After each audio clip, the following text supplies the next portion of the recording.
سلام و عرض ادب، خوش اومدین به دومین روز از سالش 75 روز ساعت 7 صبح بیدار شدیم و روز خودمون رو با یه نسکافه مشتی شروع کردیم که اصلا به به. کتابمون رو جمع کردیم که بریم مدرسه و خیلی خسته و کوفته برگشتیم خونه، البته با دست پر، یه جفت کفش نایکی و شورت و تیشرت مشکی. به نظام خرید تکمیل اصلا به به. نهار خوردیم و یه سلیوانی آب خوردیم و بعدش رفتیم باشگاه، مکمل دادیم بالا و اصلا یه تمرین زیر بغل مشتی و دلبر. راضی ام آجا.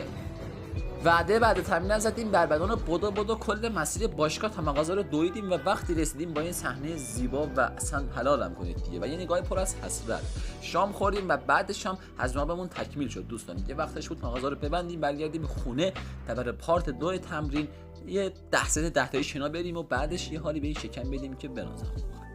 بعد تمرین یه دوش اسلامی گرفتیم و 10 صفحه از کتابی که باید رو خوندیم و دیگه میریم که بخوابیم. اسم من علی است که تا آخر روز من همراه بودید. بوس پس کله یکتون، مواظب خودتون باشید. تا فردا، خداحافظ.